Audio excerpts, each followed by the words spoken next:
دیکھو قرآن مجید میں اللہ کا ارشاد ہے یا ایھا الذین آمنوا اتقوا اللہ وقولوا قولا سدیدا، اے ایمان والو اللہ سے ڈرو اور سیدھی سیدھی بات کیا کرو.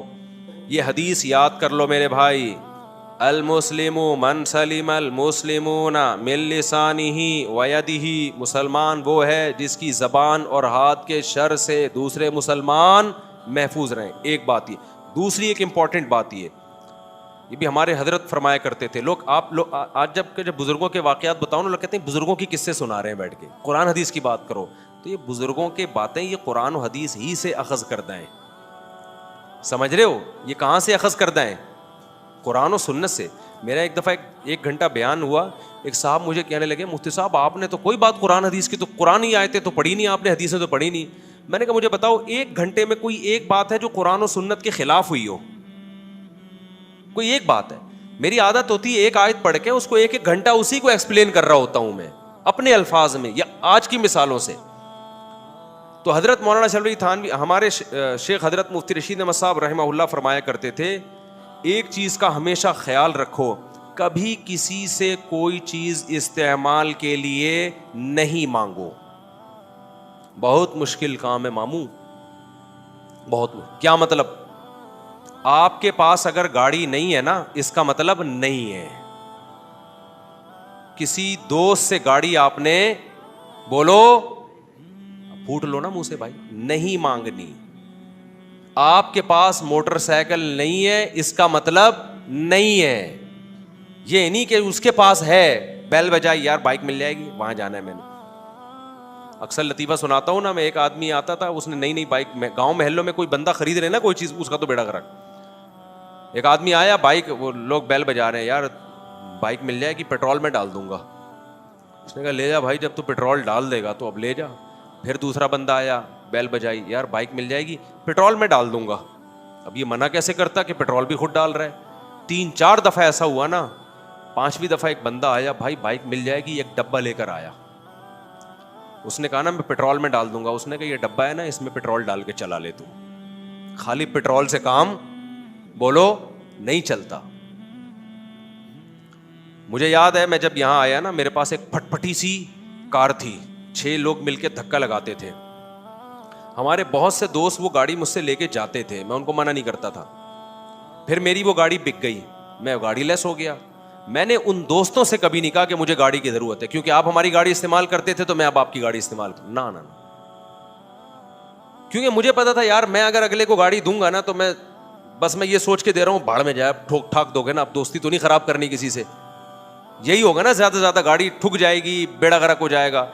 آپ نے جب کسی کو بائک یا گاڑی دو نا کچھ نہ کچھ گڑبڑ کر کے لائے گا ضرور وہ، یہ تو لکھ لو مجھ سے. تو مجھے پتا ہوتا تھا بیڑا تو غرق ہو گیا، اب گاڑی کا بیڑا غرق ہو گیا. لیکن میں یہ سوچتا تھا یار یہ پرانے دوست ہیں، کوئی بات نہیں، گاڑی کا بیڑا غرق ہو گیا، دوستی کا بیڑا غرق نہیں ہونا چاہیے، کوئی بات نہیں لے جاؤ. اور پہلے سے پہلے نا میں تصور کر لیتا تھا اب یہ گاڑی کچومڑ بنے گا گاڑی کا. لیکن جب نہیں بنتی تھی کچومڑ، تھوڑی بہت فالٹ ہوتا تھا تو خوشی ہوتی تھی کہ ہم نے تو بہت آگے کا سوچا ہوا تھا، الحمدللہ انجن سیز نہیں ہوا. تو یہ خوشی کی بات ہوتی ہے. بہت ایکسٹریم لیول پہ جا کے سوچ لو نا، ورنہ ٹینشن ہوگی ابے گاڑی صحیح دی تھی پتہ نہیں کیا پنچر کر کے لے آیا ہے، کیا کر کے لے آیا. لیکن میری عادت کیا تھی، ہمارے حضرت نے اتنا پکا کر دیا تھا ہمیں ان چیزوں میں کہ ہمیں ضرورت ہوتی تھی ہم ٹیکسی کراتے تھے. کتنی دفعہ ضرورت ہوئی ہے، ایمرجنسی کی ضرورت بھی ہوئی، ہاسپٹل لے کے جانا ہے، دوست ہے نئی کرولا لے کے کھڑا ہوا ہے، نا نا نا نا یہ بھائی مذاق یہ بھائی وہ اس نے اپنے لیے خریدی ہے، وہ ہمارے لیے نہیں خریدی ہے. اپنی گاڑی آپ ٹیکسی کرو، نہیں ہے بس میں جاؤ. بھائی سمجھتا نہیں ہے نا بات کو. یہ زندگی کے کچھ طور طریقے ہمیں میرا خیال ہے سیکھ لینے چاہیے.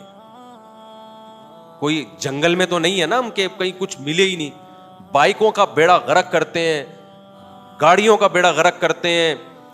اور اچھا میں جب دوسرے ملک میں سفر کرنے جاتا ہوں نا، سفر کرتا ہوں، یہ جو ہمارے دوست ہیں نا جن کو میں نے ملتان میں کہہ دیا کہ آپ کے گھر اسٹے کرنا ہے، یہ تو چونکہ بہت ہی کلوز ہیں، ان کا گھر بھی بالکل خالی ہے. ورنہ آپ نے کیا کرنا ہے، آپ ہوٹل میں ٹھہرو جا کے، کسی پہ بوجھ نہیں بنو. اب بولو ہوٹل میں ٹھہروں گا، ہوٹل کا کرایہ نہیں، سستے ہوٹل میں ٹھہرو جا کے.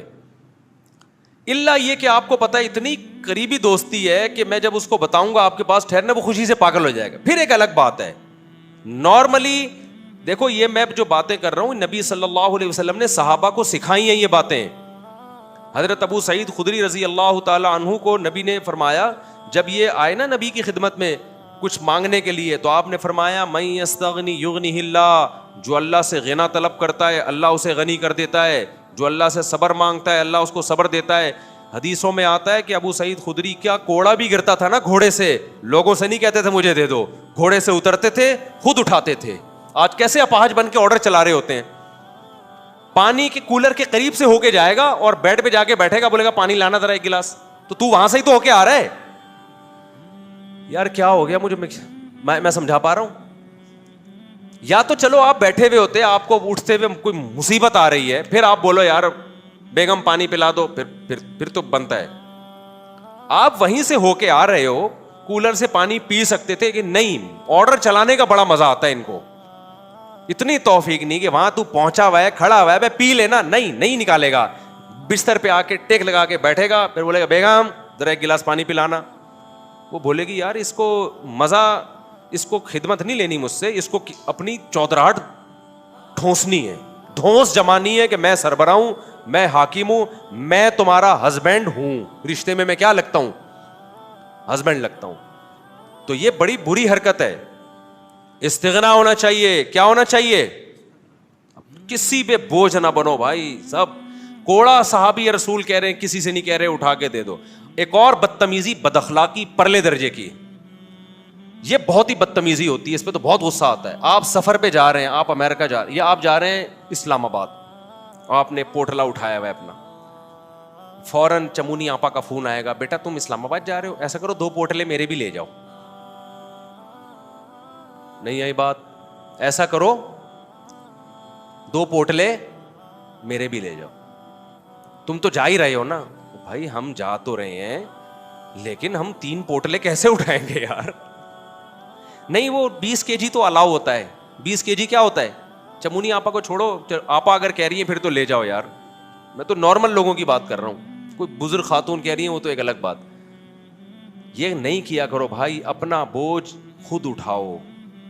سفر میں بھی بعض لوگ کیا کرتے ہیں, ڈبل بیگ لے جاتے ہیں, اور پھر ہوتا کیا ہے, آپ کا جو دوست ہے نا مروت میں کہتا ہے یار تو نے ڈبل بیگ پکڑے ہوئے, ایک مجھے پکڑا دے. آپ ہلکا پھلکا ایک دفعہ اس کو ہلکا سا منع کرتے ہیں, پھر وہ کہتا ہے دے دو, تو آپ پکڑا دیتے ہیں. یہ آپ نے غیر اخلاقی حرکت کی ہے. وہ تو بیچارہ شرم میں کہہ رہا ہے کہ آپ نے اتنا بوجھ اٹھایا ہوا ہے. بات یہ ہے کہ جب آپ ایک آدمی تھے تو 2 آدمیوں کا بوجھ لے کے آپ سفر کیوں کر رہے ہو, اپنے ساتھیوں کو عذاب میں کیوں ڈال رہے ہو آپ؟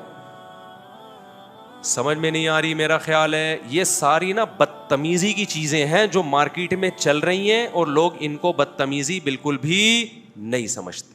اب میری تو عادت ہو گئی ہے, میں ٹھینگا دکھا دیتا ہوں. میں اس لیے نہیں کہ میں بوجھ اٹھا نہیں سکتا, اٹھا سکتا ہوں, لیکن میں اگلے کی اصلاح کے لیے کہ تم یہ ایسی بدتمیزی کر کیوں رہے ہو. ایسا بھی ہوتا ہے آپ سفر میں گئے نا, دوسرے ملک میں گئے, آپ کے دوست احباب بھی ہیں, ان کے میلے کپڑے جمع ہو گئے بہت سارے. اب آپ کراچی واپس آ رہے ہیں, وہ سارا پوٹلا اٹھا کے یار یہ بھی لیتے جاؤ, ایئرپورٹ پہ بندہ آ جائے گا لینے کے لیے. کیوں لیتے جاؤ بھائی, اپنا بوجھ دوسرے کو کیوں دے رہے ہو آپ؟ وہ تو لے لے گا, لیکن آپ کیوں دے رہے ہو اس کو؟ کیوں کسی کا احسان لے رہے ہو؟ کسی اپنی ذمہ داری, اس کو بھی تو بوجھ اٹھا کے لے جانا ہے نا, تو آپ لے لو نا بوجھ اٹھا کے. سمجھ میں آ رہی ہے کہ نہیں آ رہی ہے؟ تو سفر میں جب آپ جائیں ساتھیوں کے ساتھ, اتنا ویٹ اٹھائیں جو آپ نے خود اٹھانا ہے. اتنا نہ لے کے جائیں کہ آپ کے دوست کو آپ کی ہیلپ کرنی پڑے.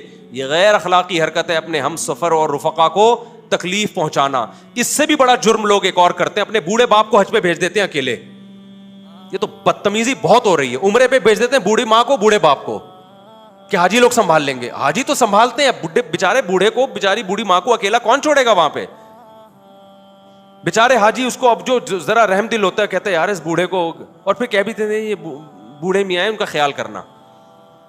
بہت ہی بدتمیزی کی بات ہے یار. آپ کے ابا ہیں, آپ ان کو خود لے کے جاؤ نا. بوڑھا آپ نے کیا کر دیا, سفر میں پہنا دیا, یہ لو بھائی.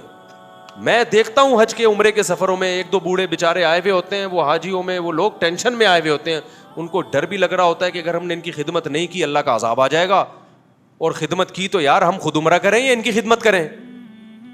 پھر خدمت کے فضائل بھی وہ ٹریول ایجنٹ ان کو سنا رہا ہوتا ہے، دیکھیں اپنے جو گروپ ہے اس میں بوڑھوں کا خیال کریں، کرنا چاہیے، بوڑھا آ گیا تو آپ ضرور کریں خیال، لیکن اس کو نہ چترول لگاؤ واپس جا کے۔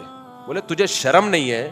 تو نے اپنے بوڑھے باپ بوڑھی ماں کو، اپنے معذور کو تو نے حاجیوں پہ ڈال دیا، یہ تو تیری ذمہ داری تھی، تیرے پاس ان کے ساتھ حج یا عمرہ کرنے کے پیسے نہیں تھے تو نہیں کرتا، نہیں بھیجتا ان کو، بس بھیج دیں گے کہ یار وہ خود ہی کرتے رہیں گے بیٹھ۔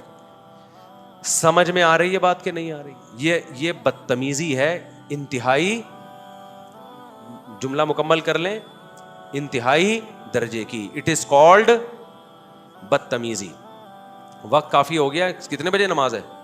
ابے تو وقت ہو گیا، تو ہم تھوڑا سا انشاءاللہ کچھ بدتمیزی کے مزید کچھ مثالیں تھوڑی سی 10-15 منٹ نماز کے بعد دیں گے انشاءاللہ، اس سے آپ لوگ کو بدتمیزی سیکھنے کا موقع ملے گا۔ ابھی تک ہو سکتا ہے کچھ لوگ بدتمیز نہ ہو، تو میں ان کو طریقے بتا رہا ہوں کہ اٹ از کالڈ بدتمیزی، تو آگے جس نے تمیز والا بننا ہے وہ تمیز والا بن جائے، جس نے بدتمیز بننا ہے وہ کیا بن جائے؟ وہ بدتمیز بن جائے۔ کیونکہ میں بھی بھگتا ہوا ہوں نا، میں بھی سفر پہ گیا تو بعض لوگوں نے بیچاروں نے عقیدت محبت میں بہت ٹینشن دی ہے کہ آپ پہنچ گئے، آپ آ رہے ہیں، آپ بھائی بس کر یار، خدا کے لیے چھوڑ دو یار، بہت بہت ٹینشن میں آ جاتا ہے آدمی ان چیزوں سے۔ تو یہ وہ والی محبت ہے جو افورڈ نہیں ہوتی انسان سے۔ تمام دوائیں بچوں کی پہنچ سے دور رکھیں۔ تو مولانا اشرف علی تھانوی کی ایک کتاب ہے آداب معاشرت، وہ سب خرید کے رکھیں، اس کا نام کیا ہے؟ آداب معاشرت۔ اور اس کتاب میں جگہ جگہ حدیثیں ہیں، حدیثیں کوٹ کی ہوئی ہیں، تاکہ لوگوں کو یقین آئے کہ یہ ان کی اپنی باتیں نہیں ہیں، بلکہ یہ کس کی باتیں ہیں؟ پیغمبر کی۔ وہ حدیثیں جو ہماری نظروں سے اوجھل ہو گئی ہیں، جن کو ہم فوکس نہیں کرتے، تو وہ والی حدیثیں انہوں نے لکھی ہوئی ہیں۔ آداب معاشرت، معاشرت عین کے ساتھ، آج کل اردو بھی مارکیٹ سے شارٹ ہو رہی ہے، معاشرت کہتے ہیں آپس کے رہن سہن۔ اللہ تعالیٰ سمجھنے کے عمل کی توفیق عطا فرمائے۔